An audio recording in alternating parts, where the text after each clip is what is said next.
Osteoarthritis, characterized by slow onset, usually after the age of 50, and is associated with absent or minimal inflammation, at least initially. Pain in the hips, knees, and hands, symmetrical or asymmetrical, positive or negative bony enlargements. A hallmark is morning stiffness lasting greater than 30 minutes or less than 30 minutes.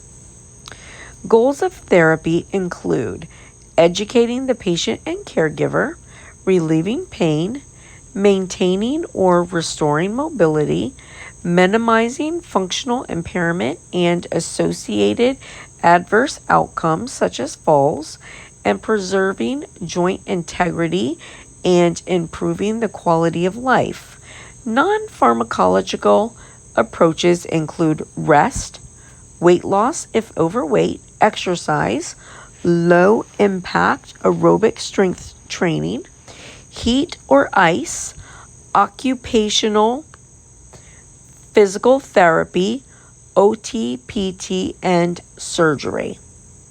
Specific drug therapy recommendations depend on which joints are affected, response to previous trials of medication, and patient comorbidities. Treatment recommendations for knee and hip osteoarthritis.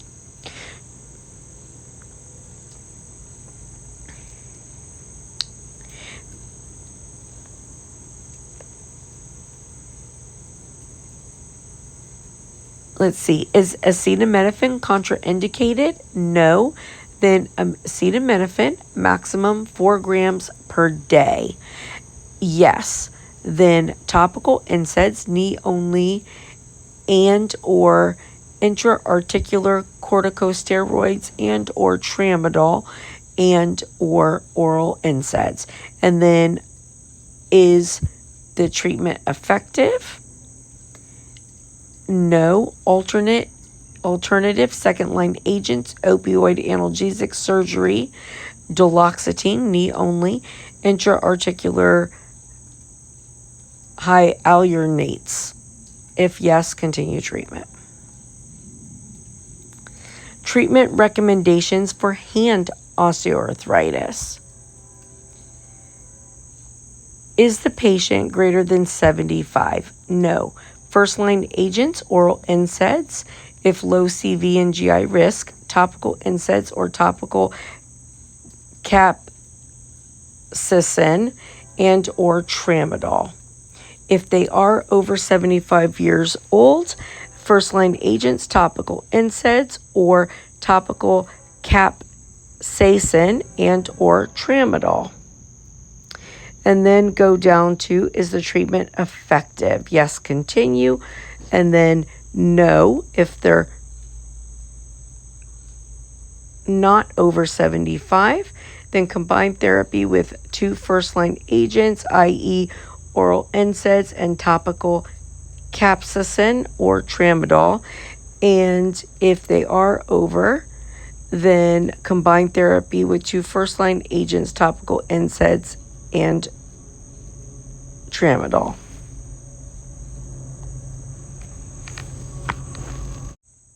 Consider the risks and benefits of each option as well as comorbidities.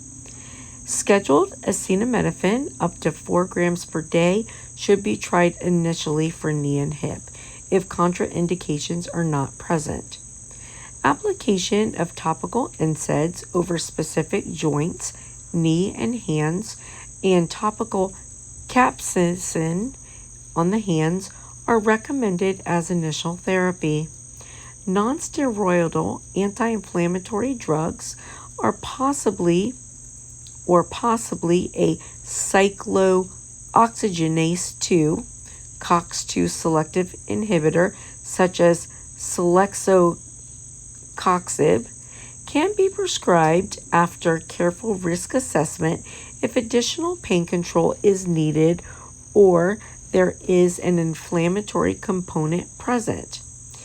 Intra-articular corticosteroid injections near hip can relieve pain and are offered concomitantly with oral analgesics or after failed trials of first-line medications, depending on the practitioner's preference.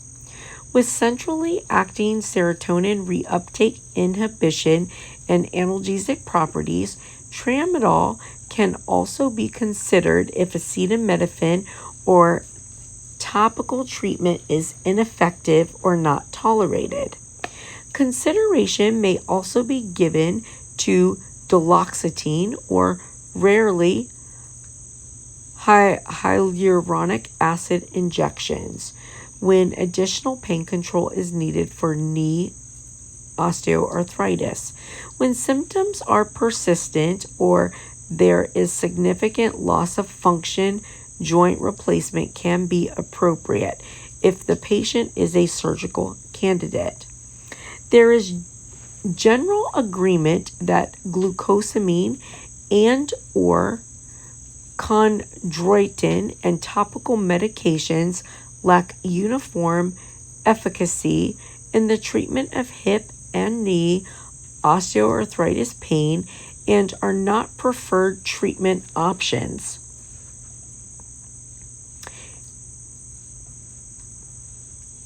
APAP, first-line therapy for mild to moderate osteoarthritis, recognized by American College of Rheumatology. 325 to 650 milligrams by mouth every 4 to 6 hours, 4 grams per day. 2 to 3 grams per day if patient is greater than 75 years old, also recommended by some clinicians for the general population to reduce the risk of hepatic injury. 2 grams per day if malnutrition, fasting, low body weight, advanced age, febrile illness, select liver disease, and use of drugs that interact with acetaminophen metabolism may increase risk of hepatotoxicity. A common reason for inadequate response is failure to use sufficient dose for adequate duration, 4 to 6 weeks. Some patients may require scheduled ATC around the clock dosing versus PRN dosing. APAP should be tried initially at an adequate dose and duration before considering an NSAID. APAP is considered as effective as NSAID for mild or moderate pain. Consider alternative pharmacologic therapy if inadequate response or in presence of severe pain and or inflammation.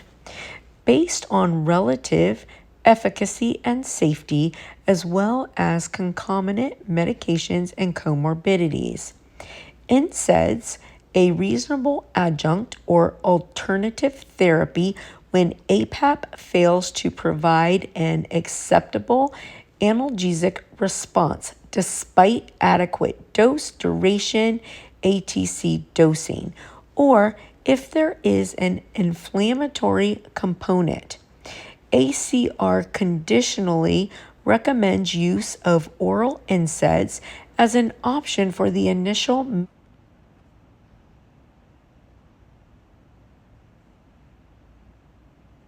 management of moderate to severe OA. All NSAIDs are equally effective when used at comparable doses. Selection of a specific oral NSAID should be based on patient preference, previous response, tolerability, side effect profile, dosing frequency, cost, and comorbidities. Use NSAIDs, including non-selective and COX-2 selective agents, with caution if cardiovascular risk factors are present, renal impairment, etc. Lowest effective dose and avoid long-term use if possible. COX-2 inhibitors are equally effective, but no more effective than non-selective NSAIDs and should be reserved for those at high risk for GI events. Gastroprotection, or COX-2. COX-2 inhibitors may be associated with increased CV risk. Non-selective NSAIDs such as diclofenac also have increased CV risk versus other non-selective NSAIDs.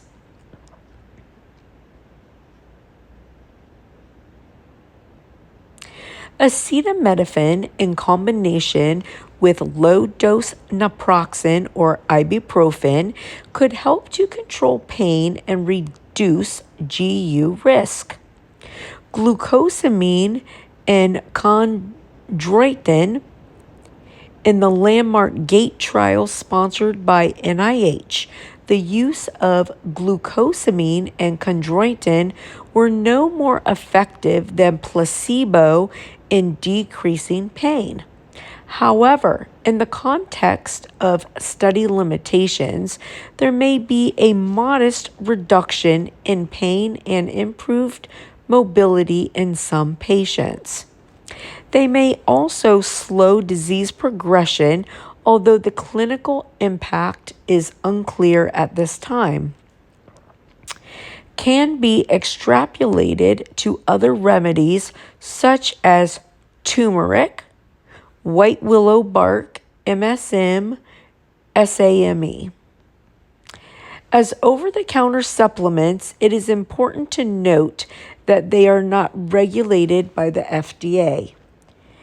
Intra-articular injections may be considered an option in the initial management ACR conditional recommendation, especially in patients with moderate to severe pain refractory to oral analgesic or anti-inflammatory agents. Corticosteroids, onset in days, but duration does not persist for beyond 4 weeks.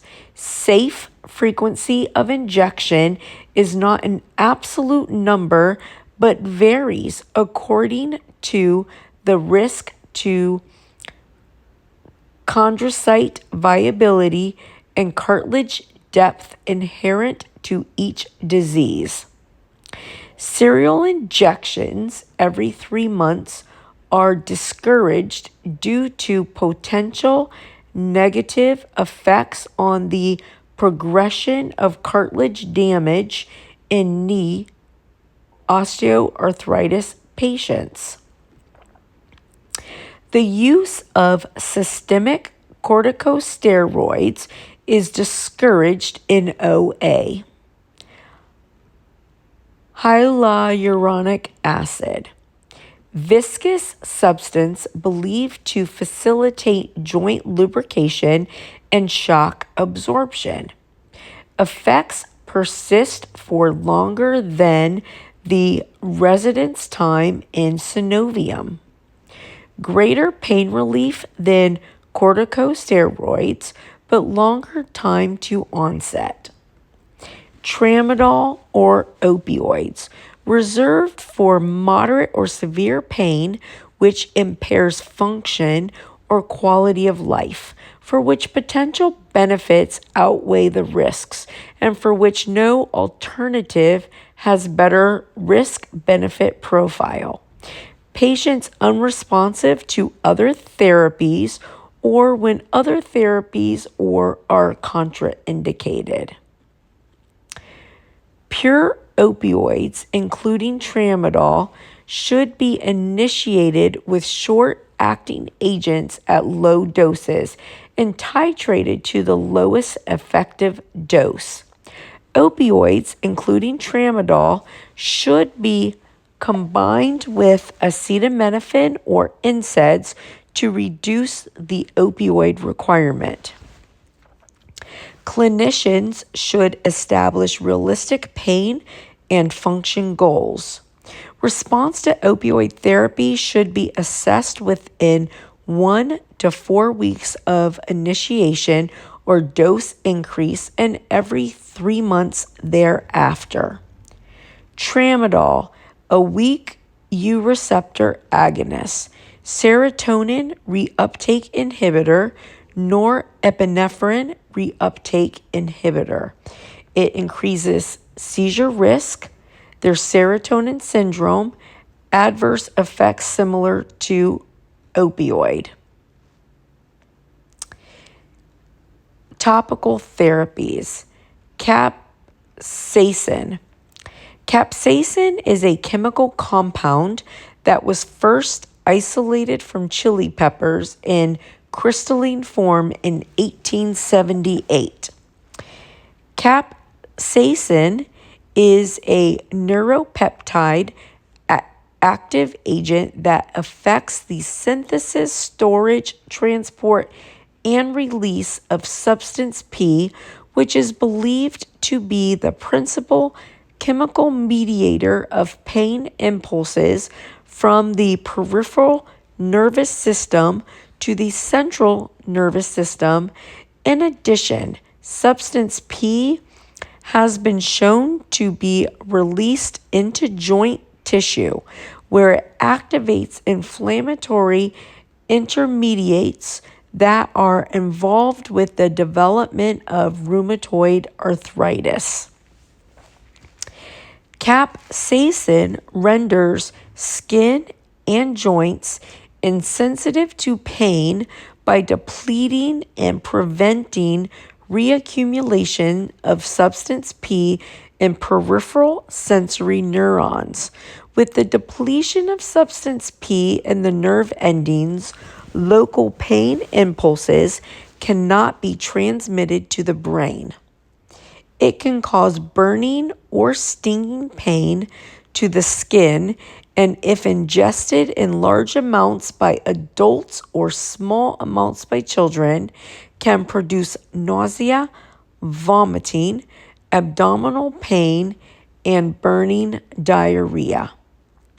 Eye exposure produces intense tearing, pain, conjunctivitis, and blepharospasm. SNRI, duloxetine, FDA approved for the management of chronic musculoskeletal pain, including OA. ACR 2012 guidance regarding use, no recommendation regarding use. ACR 2019 guidance to be published appears the recommendation will be the same as 2012. May be of benefit in those with concomitant neuropathic pain. Use not recommended if hepatic insufficiency, excessive alcohol use, or severe renal impairment. So a creatine clearance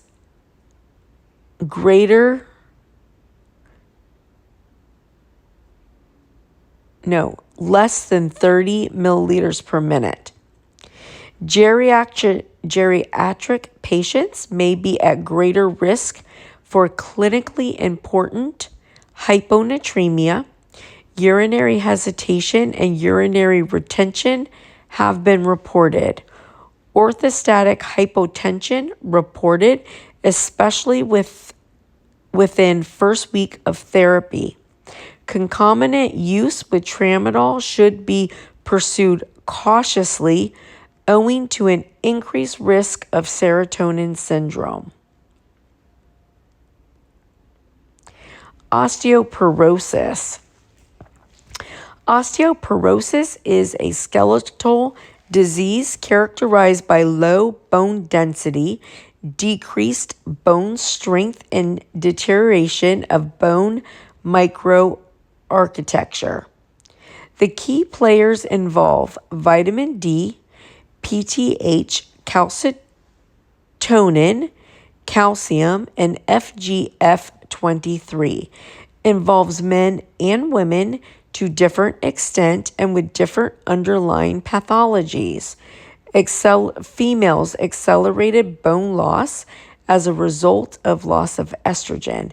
Men, age or secondary cause, hypogonadism, is usually the most contributing factors to the disease. Bone healthy lifestyle, including exercise, no smoking, limiting alcohol to less than 3 drinks per day, limiting caffeine, and fall prevention measures. Calcium and vitamin D to supplement dietary sources. Calcium. Not all salts provide the same amount of elemental calcium or have the same absorption profile. Remember, it in the elemental calcium that counts. Calcium carbonate, 40% elemental calcium, available in tablet, chewable, and liquid formulations. Dose 500 to 600 milligrams taken with food. Acid dependent disintegration and dissolution, calcium citrate. 21% elemental calcium available in tablet and chewable formulations. Dose 200 to 625 milligrams with or without food. Acid independent absorption. Who would benefit from calcium citrate versus calcium carbonate? Recommendations of NOF, IOM, ACCE. Birth to 6 months, 210 milligrams. 6 months to 1 year, 270. 1 to 3 years, 700. 4 to 8 years, 1,000. 9 to 18, 1,300. 19 to 49, 1,000. Greater than 50, 1,200. Vitamin D. OTC vitamin D3 dose 200 to 1,000 IU's daily. Available as individual supplement 200, 400, 1,000, 2,000, 5,000 IU's in multivitamin or in combination with calcium supplements. RX vitamin D2 50,000 IU's weekly or monthly based on 25 OHD concentrations. The goal is serum 25 OH vitamin D greater than 30 nanograms per milliliter. Age birth to 50 years should have 600 IU's, 51 to 70, 800 to 1,000 IU's, greater than 70, 800 to 1,000 IU's. Pharmacological therapy. The NOF recommends that all men and women older than 50 years be considered for pharmacologic treatment if they meet any of the following criteria.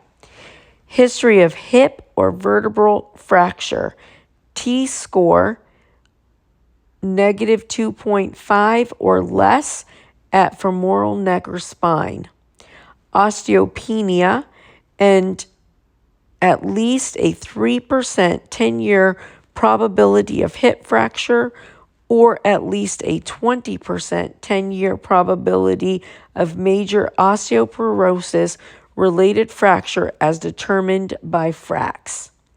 Calcium and vitamin D supplementation should be added to all drug therapy regimens for osteoporosis to increase bone density and decrease the risk of hip and vertebral fractures.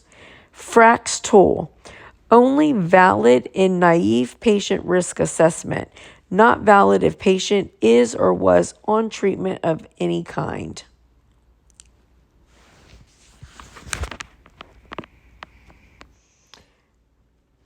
Biphosphonates of the anti-resorptive agents.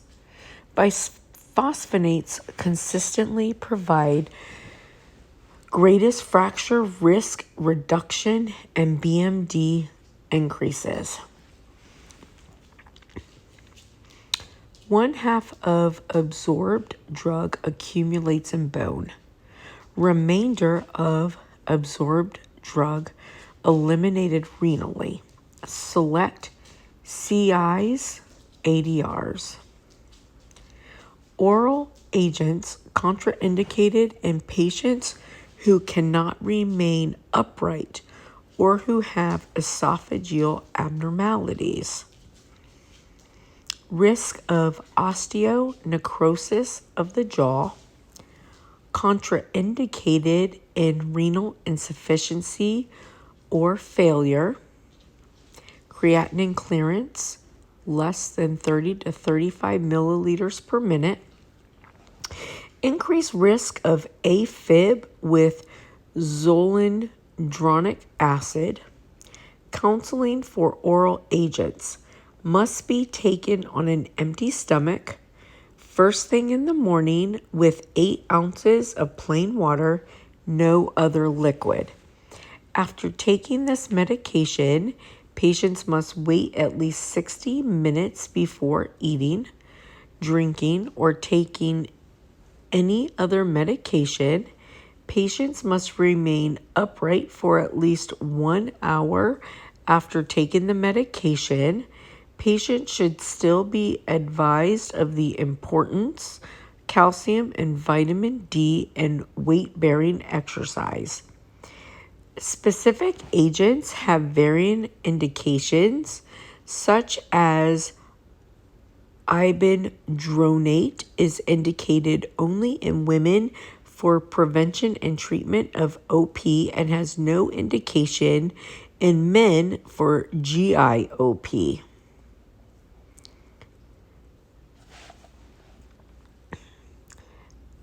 Alendronate is for prevention for osteoporosis in women, osteoporosis in men, glucocorticoid-induced osteoporosis.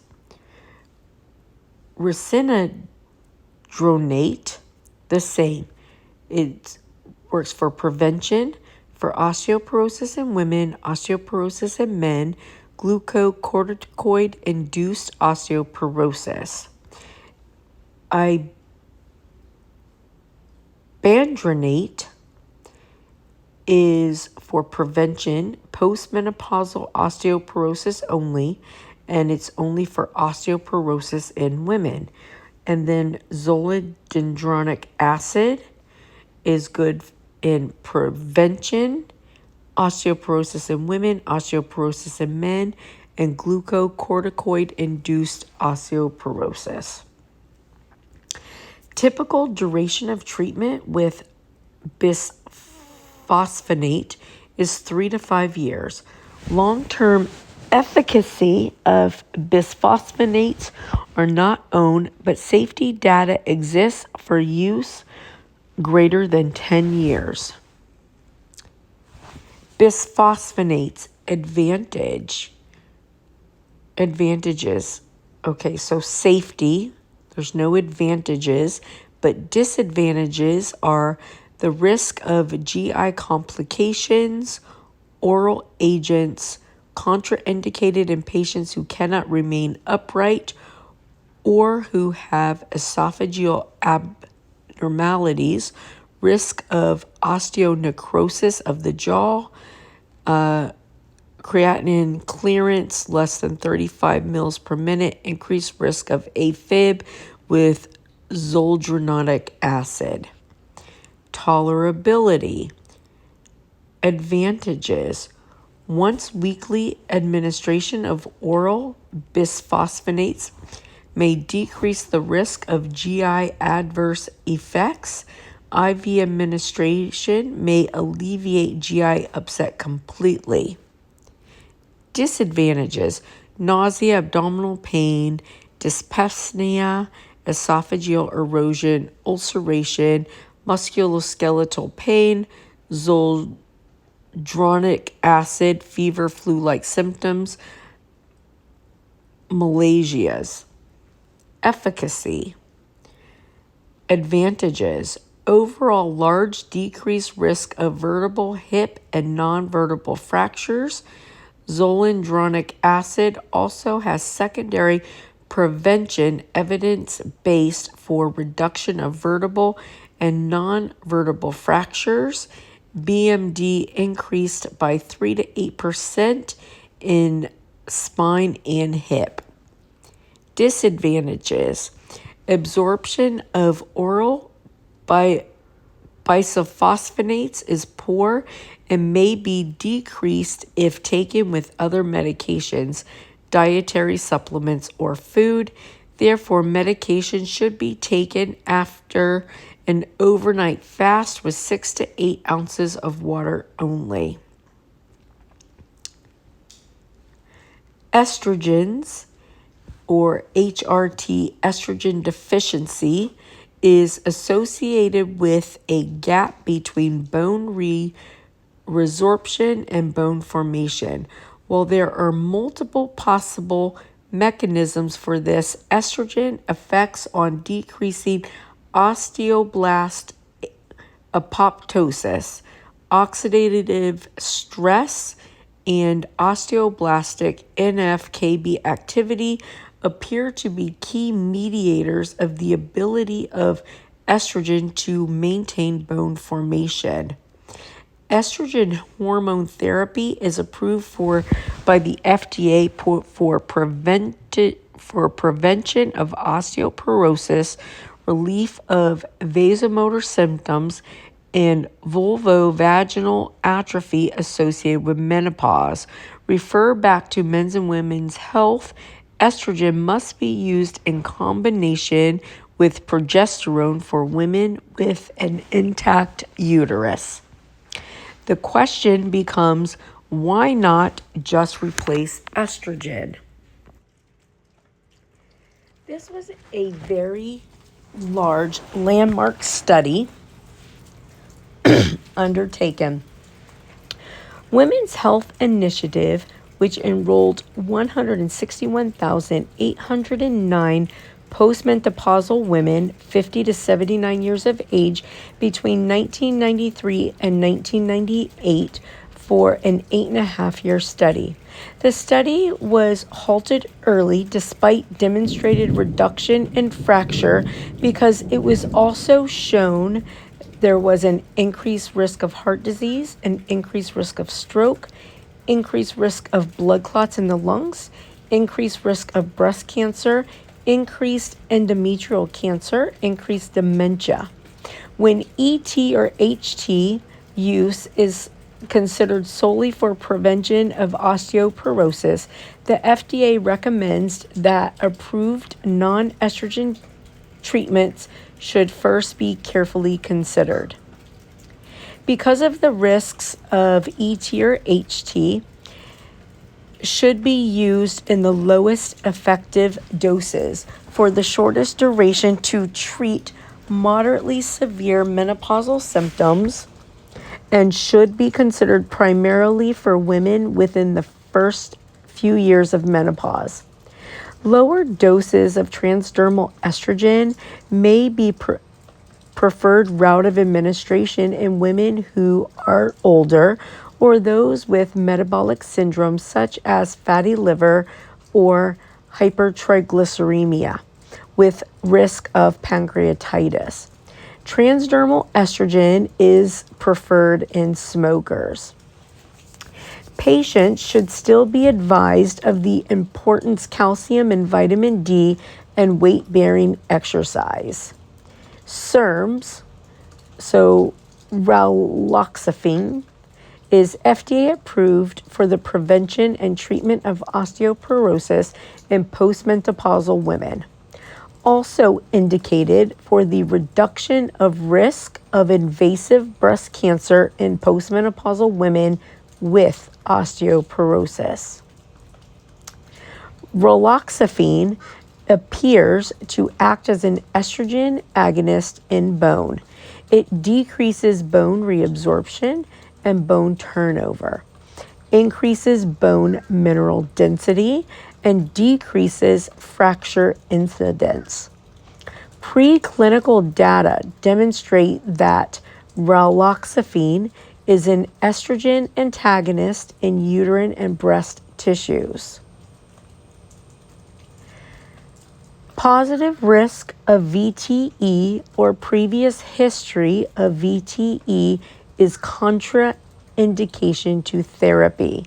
Pregnancy, category X.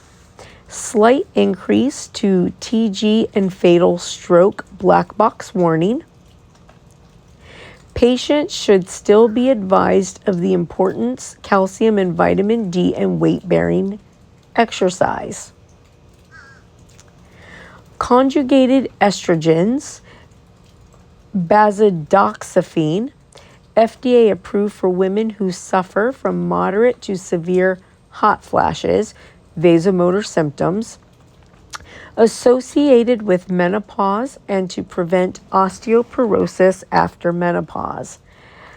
Baxedoxifene component reduces the risk of endometrial hyperplasia that can occur with the estrogen. Therefore, progestins do not need to be taken. See estrogen precautions. Like other products containing estrogen, it should be used for the shortest duration, consistent with treatment goals and risks for the individual woman. When using this drug only for the prevention of osteoporosis, such use should be limited to women who are at significant risk of osteoporosis and only after carefully considering alternatives that do not contain estrogen. Calcitonin, FDA approved for the treatment of osteoporosis in women who are 5 years past menopause. Less robust decrease in reduction of fracture, it's third-line therapy. Due to the possible association between malignancy and calcitonin salmon use, the need for continued therapy should be reevaluated on a periodic basis. Denosumab, first-line therapy, and should be considered in those that cannot tolerate bisphosphonates. Treatment of postmenopausal osteoporosis. Treatment of osteoporosis in men at high risk of fracture, defined as a history of osteoporotic fracture or multiple risk factors for fracture. Treatment in women with breast cancer on aromatase inhibitor therapies and in men receiving gonadotropin-reducing hormone treatment for prostate cancer. Treatment of osteoporosis in postmenopausal women and men who have failed or are intolerant of other available osteoporosis therapies. Prevention of osteoporosis is not an approved indication. Denosumab may cause hypocalcemia. Hypocalcemia must be corrected before starting denosumab. Denosumab increased the risk of serious skin infections, cellulitis, and skin rash. Administered by a health professional, 60 milligrams every 6 months as a subcutaneous injection. Dose adjustment is not needed in renal patients. Teriparatide stimulates osteoblast number and function, increase GI calcium absorption, increase renal tubular reabsorption of calcium. Indications: postmenopausal women at high risk for fracture, men with primary or hypogonadal osteoporosis as high risk for fracture, Men and women at high risk of fracture on sustained systemic glucocorticoid therapy, unresponsive or intolerant to other therapies. The pharmacokinetics of single-dose teriparatide were not significantly affected in adult patients with mild to moderate renal impairment, suggesting no need for dose adjustment. CIs. Teriparatide should not be prescribed for patients who are at an increased baseline risk for osteosarcoma, including those with Paget's disease of bone or unexplained elevations of alkaline phosphatase, open epiphysis, or prior external beam or implant radiation therapy involving the skeleton. The treatment duration, maximum of 2 years. Abaloparatide is a PTH analog which acts as an agonist at the PTH receptor. This results in activation of the CAMP signaling pathway in target cells. In rats and monkeys, abaloparatide had an anabolic effect on bone, demonstrated by increases in BMD and bone mineral content, BMC, that correlated with increases in bone strength at vertebral and non-vertebral sites. Indicated for the treatment of postmenopausal women with osteoporosis at high risk for fracture, defined as a history of osteoporotic fracture, multiple risk factors for fracture, or patients who have failed or are intolerant to other available osteoporosis therapy. Similar effectiveness and adverse event profile to teriparatide, possibly with a lower risk of hypercalcemia. Romosozumab is a humanized monoclonal antibody that inhibits the action of sclerostin, a regulatory factor in bone metabolism, leading to increases bone formation and to a lesser extent decreases bone resorption. Not considered initial therapy. Possible candidates include patients with multiple fragility fractures, those at high risk for fracture who cannot tolerate any other osteoporosis therapies, those who fail other osteoporosis therapies, fracture with loss of BMD in spite of compliance with therapy. In randomized control trial in postmenopausal women, there was a higher rate of major adverse cardiac events.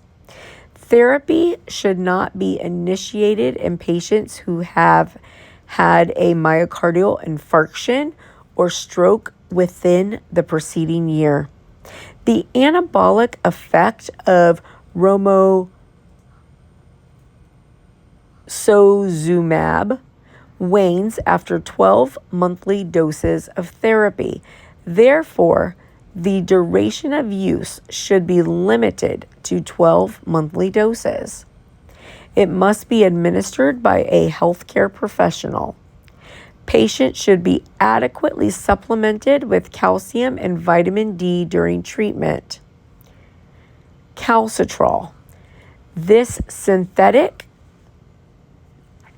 vitamin D analog, which promotes calcium absorption, has been approved by the FDA for managing hypocalcemia and metabolic bone disease in renal dialysis patients. It is also approved for use in hypoparathyroidism, both surgical and idiopathic, and pseudo-hypoparathyroidism. No reliable data demonstrates a reduction of risk for osteoporotic fracture. Other bisphosphonates, etidronate, pamidronate, toluidronate. These medications vary chemically from aldronate, abantronate, risdronate, and zoledronic acid, but are in the same drug class. At this time, none is approved for prevention of treatment of osteoporosis. Sodium fluoride, through a process that is still unclear, sodium fluoride stimulates the formation of new bone. The quality of bone mass thus developed is uncertain, and the evidence that fluoride reduces fracture is conflicting and controversial. The most common secondary cause of osteoporosis and third most common cause overall. The American College of Rheumatology, ACR, recommends oral bisphosphonate therapy for all patients age 40 and over at moderate to high risk of fracture receiving glucocorticoids. So prednisone 2.5 milligrams or more daily or equivalent for 3 months or longer. Men and postmenopausal women. Bisphosphonates as first-line therapy. Alendronate or risdronate preferred because of clinical trial data demonstrating efficacy. Zoledronic acid is an acceptable alternative for those intolerant of bisphosphonates or the dosing requirements. Teriparatide is reserved for patients with severe osteoporosis, a T-score of minus 3.5 or below, even in the absence of fractures, or a T-score of negative 2.5 or below plus a fragility fracture. Those who are unable to tolerate any of the available bisphosphonates or who continue to fracture after 1 year of bisphosphonate therapy. Premenopausal women. Bisphosphonates as first-line therapy. Teriparatide is an alternative as long as epiphyses are fully fused and potential short and long-term risks as well as potential effects on the fetus are considered.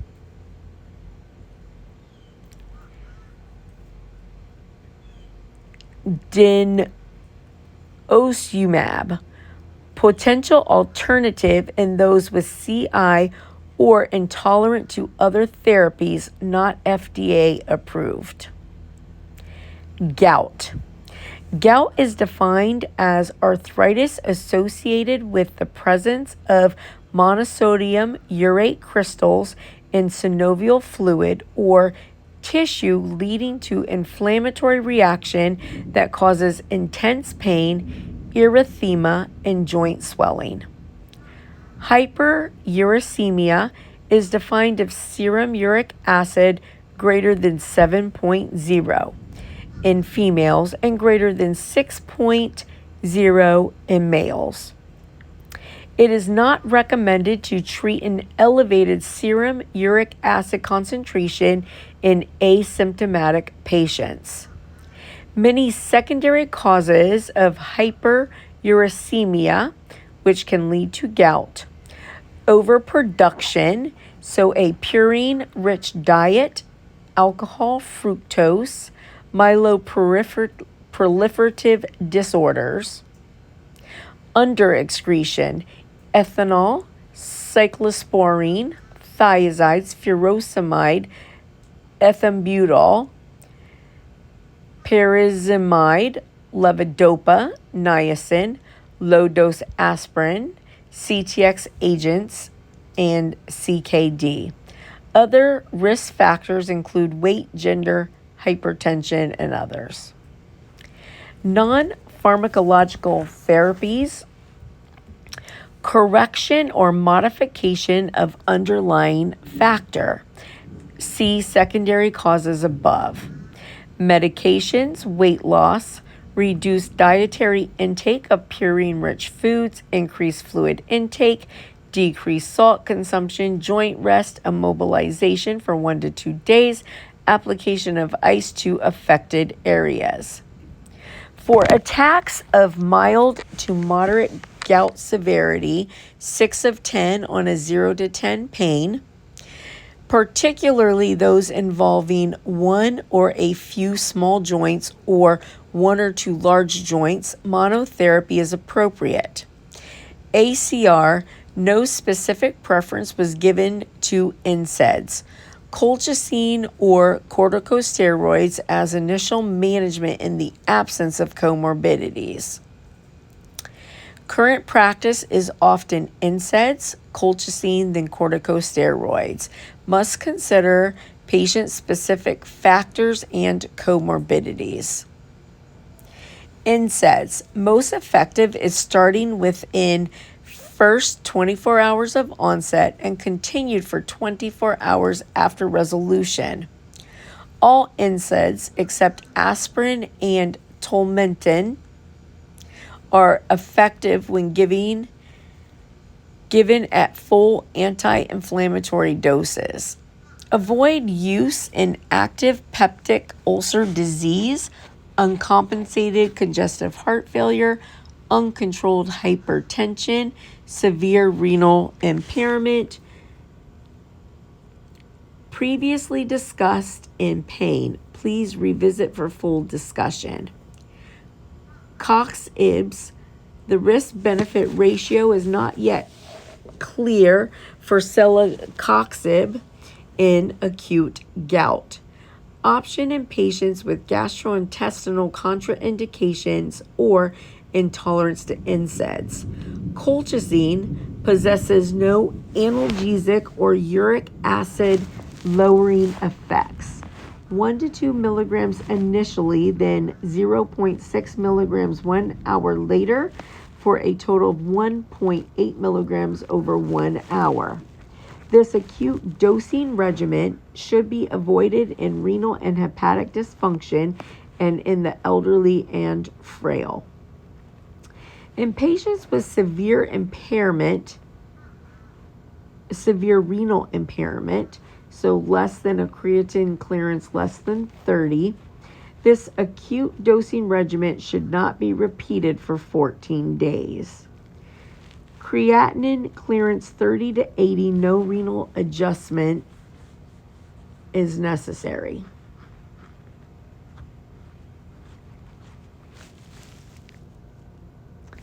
Place in therapy. NSAID intolerance, patients at risk for NSAID-induced gastropathy, active PUD, moderate CKD with proper dose modification, failed NSAID therapy. Many adverse drug reactions, mostly GI and CIs, severe renal hepatic impairment, etc. Gastrointestinal alopecia, malabsorption of vitamin B12, myopathy, myelosuppression. CIs, severe renal hepatic impairment, neutropenia, severe renal hepatic impairment, concomitant use of P-glycoprotein or strong CYP3A4 inhibitor, and presence of renal or hepatic impairment, severe cardiac GI disease.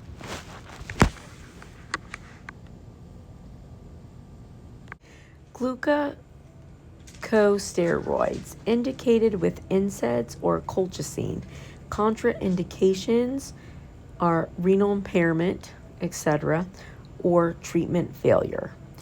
Corticosteroids and NSAIDs have been shown equally effective in acute gout treatment, used either systemically, POIVIM, or by intra-articular injection. Rebound attacks are relatively common once glucocorticoids are withdrawn, especially in patients who have previously suffered a number of prior attacks, whose intercritical periods have progressively shortened, and who are not receiving prophylactic therapy. For this reason, slower tapering of the glucocorticoid dose with extension of the course to 10 to 14 or even 21 days is advisable in such patients. Many adverse drug reactions, hyperglycemia, hypertension, headache, mood changes, fluid retention, precautions in diabetes, uncontrolled hypertension, severe infections, active peptic ulcer disease, severe cardiovascular disease. Interleukin 1, IL-1. Inhibitors potentially have a role as anti-inflammatory agents in refractory gout or for patients who are unable to tolerate conventional therapy such as non-steroidal anti-inflammatory drugs, colchicine, or glucocorticoids for acute attacks. After NSAIDs, colchicine and steroids, IL-1 inhibitors are beneficial as fourth-line therapy for acute gout attacks due to their high cost and limited clinical experience. Corticotropin, exogenous administration of intramuscular adrenocorticotropic hormone, ACTH, stimulates production of cortisol and corticosterone by the adrenal cortex, may require several repeat injections, and cannot be used in patients with recent prior use of systemic steroids, since the action of ACTH requires an unsuppressed adrenal axis. A dose of 40 IU given intramuscularly and repeated every 8 to 24 hours as needed.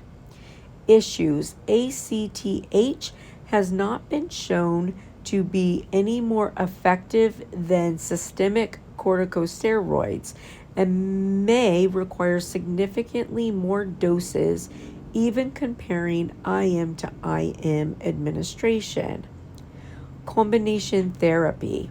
In severe polyarticular attacks, particularly attacks involving multiple large joints, colchicine may be used in combination with NSAID and oral corticosteroid.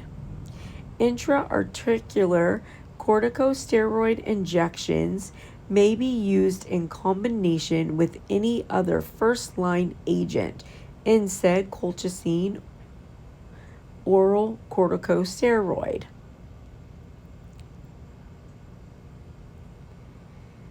Urate lowering therapy. 2 or more gout attacks per year, tophaceous gout, joint damage seen on radiograph, uric acid nephrolithiasis, chronic kidney disease stage 3 or worse, asymptomatic hyperuricemia is not an indication for treatment of or ULT. Non-pharmacological, lose weight if obese, discontinue ETOH, low purine diets, discontinue contributing drugs if possible or if present, maintain adequate hydration. Low purine diets generally not well tolerated. While the ACR guidelines encourage patients to consume low non-fat dairy products and vegetables, they also cite a lack of specific evidence. When to start if indicated. May be started during an acute gout attack only if anti-inflammatory treatment is also initiated, because sudden shifts in SUA levels from mobilization of tissue urate stores may precipitate or exacerbate gouty arthritis. After resolution 4 to 6 weeks of an acute attack, some clinicians may use colchicine or low-dose NSAIDs prophylactically upon initiation until serum UA returns to normal or maximum of 3 to 6 months. Xanthine oxidase inhibitors, such as allopurinol, reduces the serum uric acid level while increasing the renal excretion of the more soluble oxypurine precursors. It's good for overproducers and underexcretors, its first line.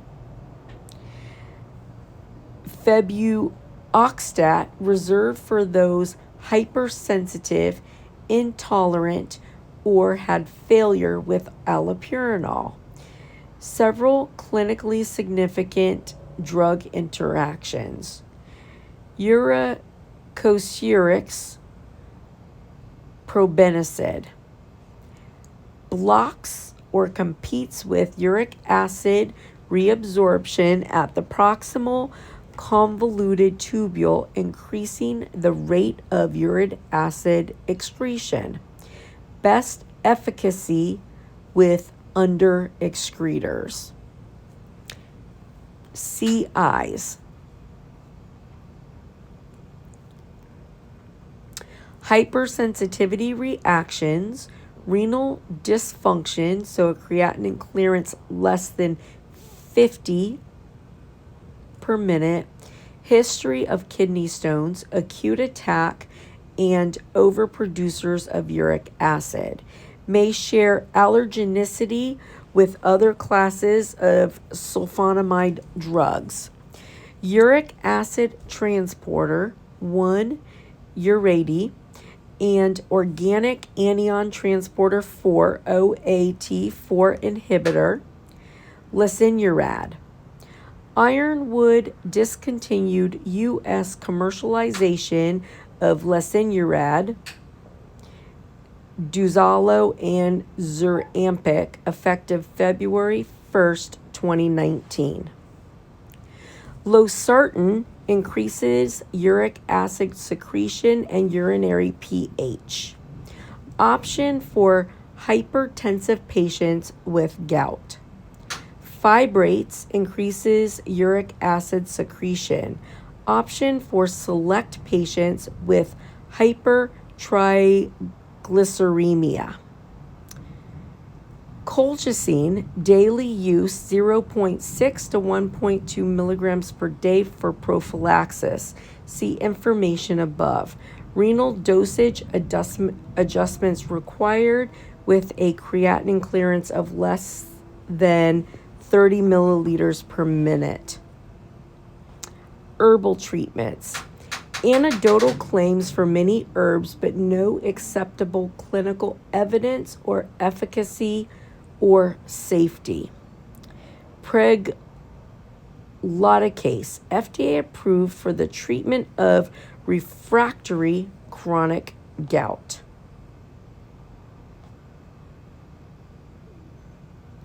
The end.